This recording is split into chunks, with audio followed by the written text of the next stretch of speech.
Got my drain pan down there. I already started this oil change. I already knocked the holes in the bottom of the oil filters, but I'm just showing because I didn't think about doing a video on it. And I just got to put this, I put it on there wrong. It's got to go on this way and then push it that way to get those off. They're already broke loose because like I said, I wasn't planning on doing a video. And then out the camera. This is the air hammer that I used. It's got like a sharp point on the bit that goes in there. I used this one for years and years. It's made for cutting, well, like sheet metal, taking off mufflers and stuff like that is what it's one thing it's really good for. And I used it for years because that was like probably, I don't even know how many tips I got besides this one, but I acquired this and another air hammer and a whole bunch of tips, a whole bunch of bits, and this one was in there. I put that in because mostly that's all I use the air hammer for, is knocking a hole in the bottom of those oil filters.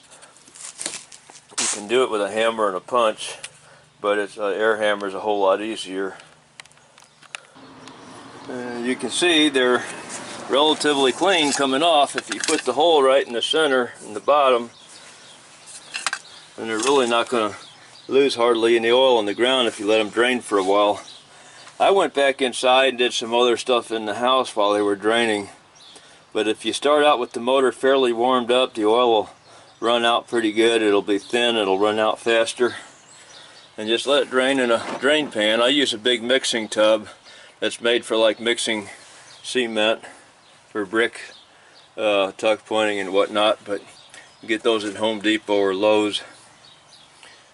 Anyway, I'm gonna go ahead and pick these things up and put them in the garbage, and we'll put the new ones on in a minute. I'm gonna unwrap these oil filters. They got plastic wrap on them, and there's a jug of oil. I got 4 of those 2.5 gallon jugs. Never know what size oil they're going to have.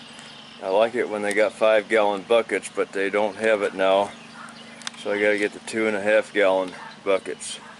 Anyway, I'm going to fill the oil thing. I just got to tell you what I'm going to do because I don't have a camera person.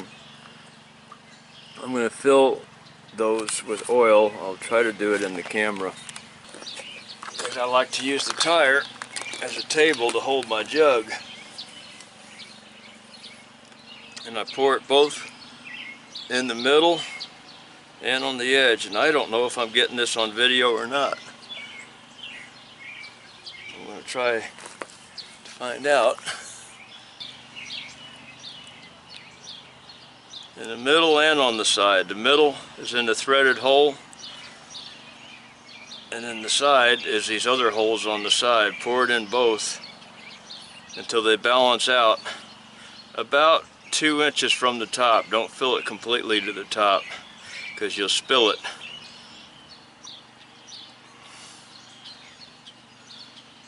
Trying to put it on because you got to turn this thing around different angles to get it started. And to drain the oil out of the motor, in my case, right in the bottom here, I've got a drain plug. It's going to take a 1/2 inch ratchet, just a 1/2 inch square hole in it. You can use a breaker bar if the hole is too tight. First I'm going to break this loose, and then I'll slide the oil pan over and get that off once it's loose, so I can just get it out with my fingers. I got that broke loose, and I got the oil pan slid over where I can get my hand in here and hold my hand up out of the way, and just my first finger and my thumb, and I'm carefully going to unwind that screw, get it out of there like that. And so I just got it on my fingertips, and that's it. I got the oil plug sitting up here. This has a magnet in it, and you want to inspect that. In my case, I had just a little bit of powder on this fingertip is all that I had. Just very, very tiny amount of powder, metal flakes. And that's okay because I just rebuilt the engine and a lot of damage. Something broke inside of it and fell apart. It dropped a valve and it broke a piston all up in pieces. So there was a lot of metal that fell in the bottom of the oil pan. Well, I didn't pressure wash the whole inside of the motor. I just cleaned the pan and I wiped the inside down pretty good. I figured there'd be a metal shaving or two that would be found. Now if I keep finding this, the next couple of oil changes, then I might start wondering about that if I don't need to take the pan off and look for something else that's wrong in there, but I'm sure that won't be the case. The oil is most of the way done dripping. I can let that continue to drip and go on ahead and do a grease job while that's dripping. I forgot to mention, when you're tightening up the oil filters, you don't have to wipe the old oil off the top of where the gasket meets against where the filter mounts. I just leave that little bit of oil on there, and I screw the filter up against that, and then I tighten it down by hand pretty tight. I don't fight and struggle and strain with it. I got pretty decent grip, but I'm going to say 50 to 75% of what I can offer it. I go ahead and tighten it down about that tight with my hands, and that way, if I should forget to tighten it down with a wrench, more than likely it's good enough and it's not going to leak. But I still want to come back and put the wrench on it, but not real tight. For some reason that gasket is going to grow and get stiff and hard and stick on there, and it's always about 3 times harder to break it loose than what you tightened it at. So when you tighten it down hand tight, you only add maybe quarter turn. If your hands are sore and you can't put a good, you may want to go half a turn, I don't know. But do not put this thing on, do not wrench that thing down real tight, because you won't get it off. Next time you go to change the filters, you'll have to hammer a screwdriver all the way through the bottom of it sideways and make a T-handle out of it and try to wrench the thing off like that. And there's just no room to be doing stuff like that, so you just don't put it on real tight. Just a little bit past hand tight, quarter turn or so is plenty.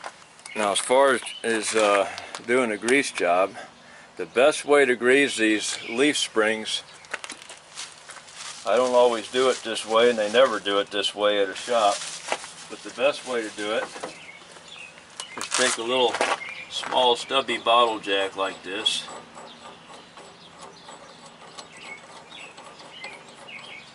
don't screw that out all the way, you might get it in there too tight.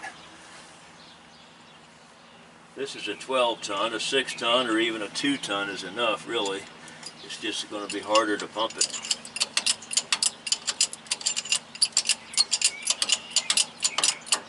Put it between the spring and the bottom of your frame here, and what we're doing is we're pushing this leaf spring. Are we getting that on video? We're pushing this leaf spring down so that when I grease it, the grease goes in on the top of the pin. We want the grease to go in on the top of the pin, because as soon as the weight goes on it, it's going to push that grease back around and back to the bottom side where you can't otherwise get any grease on the top side of the pin. You might get some in there, but it won't be like it should be.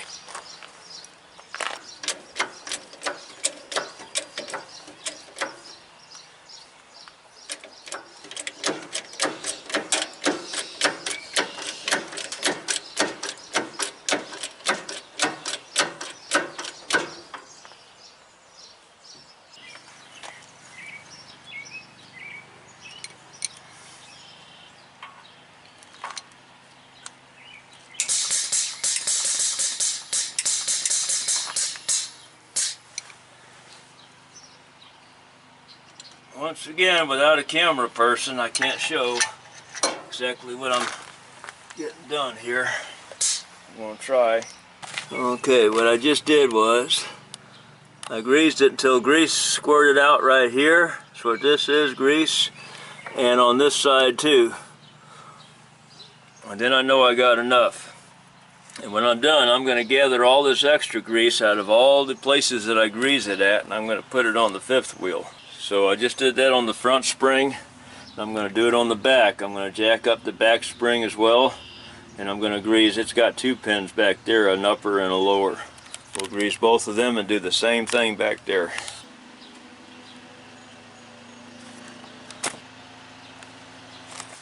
And I took my rag or my fingertip and wiped off the tip of those nipples, because there could just be a grain of sand or something sticking right in the middle that you blow right inside there, and then it won't seal anymore and it'll keep leaking back out.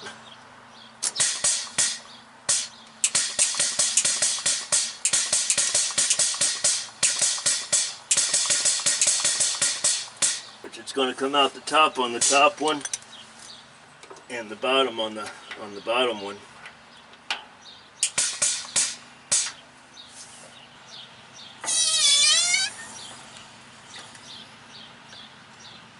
There, and if you're not sure of yourself, you can add a little bit more once it's not jacked up anymore. Comes out the top now, and it'll come out the bottom on this one.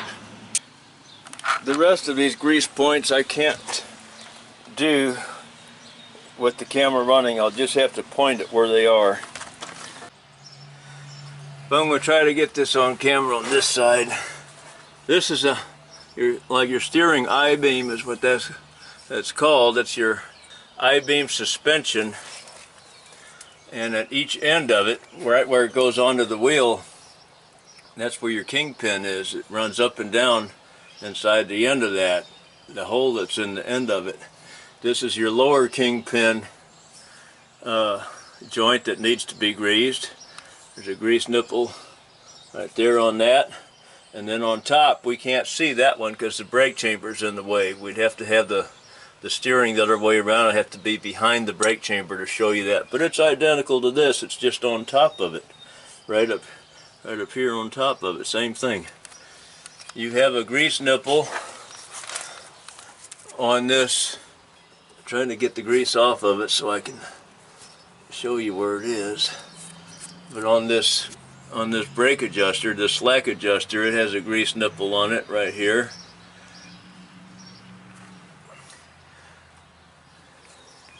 While we're underneath, then your tie rod that goes from this arm that comes off of your steering knuckle here, this tie rod right here has a grease fitting on the bottom of that. And the opposite end of that tie rod has one on it exactly the same. This, whatever they're going to call this bar here, I don't know what it's called, but it's this link that goes from this upper knuckle. It has a grease fitting on the side of it, and it gets greased, and then all the way up here to the front underneath we're underneath the steering gearbox. Let me climb out from under this thing. Okay, we showed you the slack adjuster, the lower kingpin.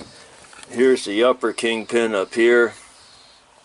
Then your tie rod, both of your tie rod ends get it, which is here, and then the opposite end of that on the other side.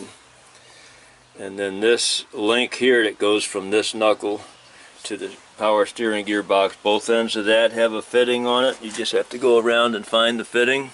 It's usually on the side somewhere. There's one right here where this pitman arm comes off of the power steering box. There's a grease fitting right here on that, wiping the grease off.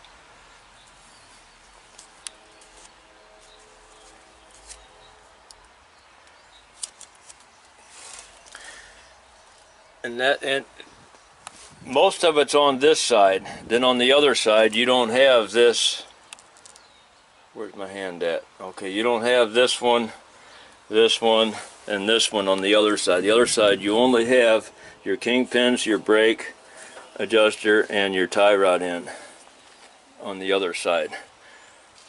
You have a grease fitting on this U-joint on this shaft, this steering column shaft.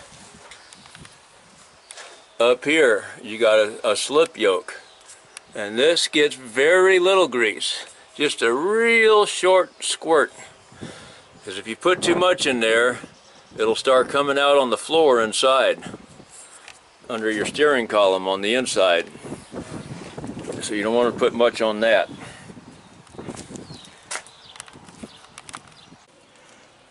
I forgot to show on the slack adjuster when you're greasing that, also this shaft right here for your S-cam shaft, there's a grease fitting right here for that, and you don't want to put a whole lot in that either, because you wind up getting grease out into your brake shoes. Got the same thing on the back brakes.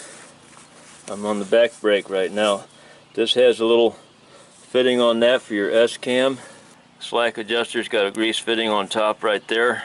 You can just reach right over the top of the frame here and get to that. Right there.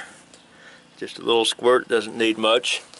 Your U-joints is going to have two. If you don't see grease coming out of all four caps on the U-joint, then you want to try to rotate it a little bit if you can. Move the truck backwards just a little bit, and or forwards, and try to get grease to come out of all four of those caps.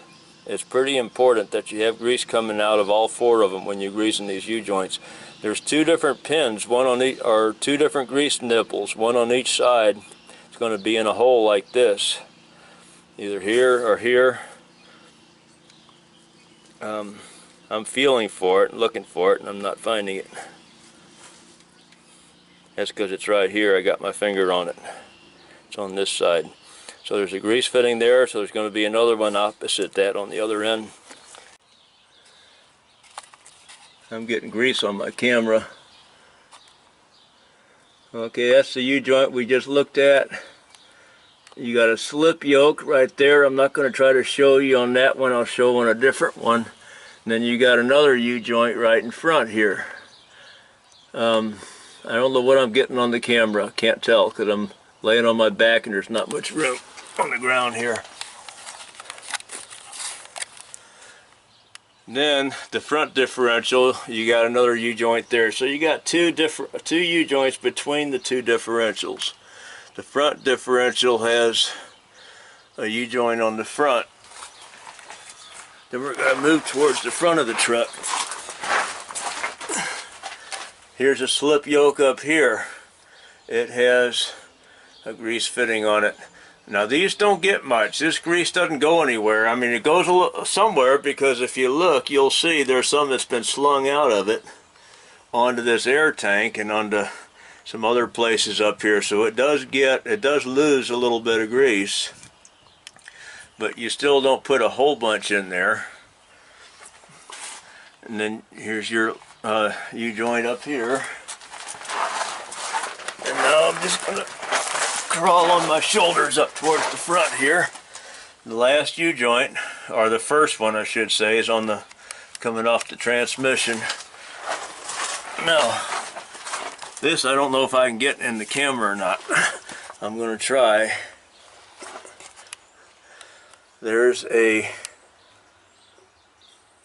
fitting right there, and that is for the clutch throwout bearing. Sometimes they have an extension hanging off of that, just a tube that hangs down here. Mine doesn't even have a cap on it. It didn't have one when I bought the truck.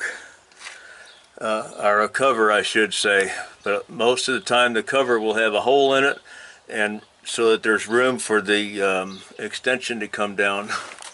And you just give that a little quick shot of grease. Look at all this grease that fell out of my my pins when I grease the leaf springs in the front.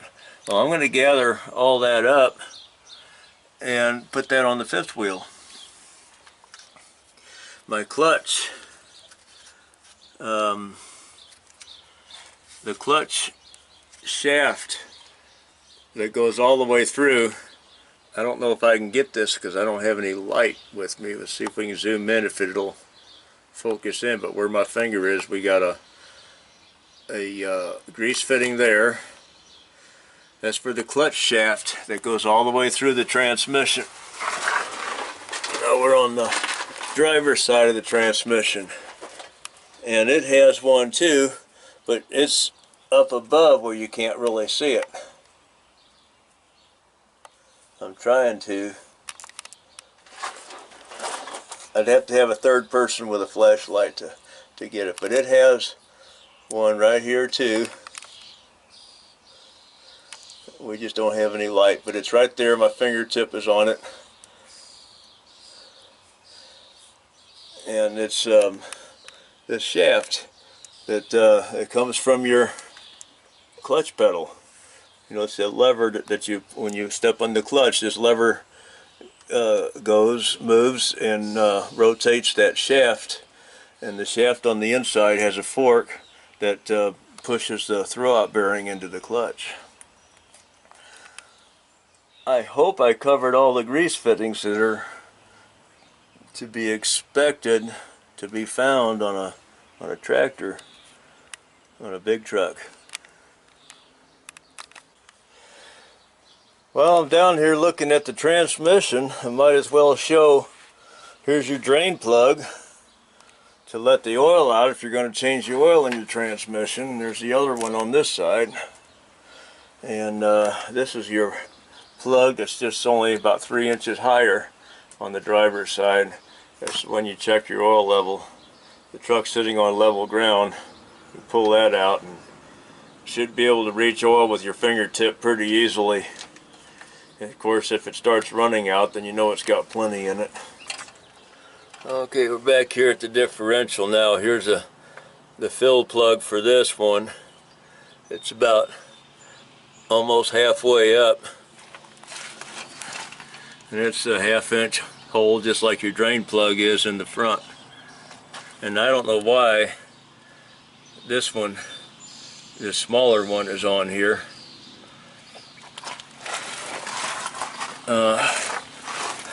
This would be your drain plug on the bottom here to let the oil out of it completely if you wanted to do that. But you normally don't have to check the oil on your differential unless you see a sign of a leak. And your leaks, I'm going to show you where they're going to be. It's either going to be in these axles or the front yoke where the U-joint goes on to the front of the differential. That's a bad place for a leak. In this case, it could be the rear one on that one, because that's got a front and a back yoke on it. The front one does. Just for the sake of those that might need to check their differential, I checked mine not too awful long ago and I don't see any signs of leaks. But anyway, I'm on the back differential. I'm going to wipe the biggest part of the dust off of there. I just picked up a piece of scrap, something plastic off the driveway here.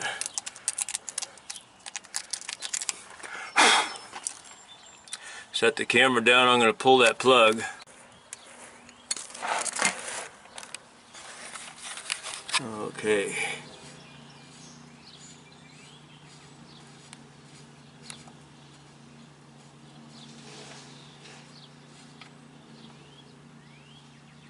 This too is a magnet plug, and the magnet is clean. Anybody live here? Oh, got an interruption. I forgot where I was. Somebody stopped by. Anyway, you stick your finger in there if oil doesn't run out, and I'm getting oil real quick here. So as you can see, I don't have to even bend my finger to get it, so it's more than full. And yeah, I just cheated. I just stuck the magnet on there to hold it for me for the time being, but and if it does need oil, then you can either call the dealer or find out what kind it needs. But if it smells like that high sulfur rear end grease, and this does, then you can just use a regular, what they call the 80-90 weight grease, or the whatever, just gear grease in a squeeze bottle, that you can put the point of the squeeze bottle up here and just squeeze it in there until it comes out.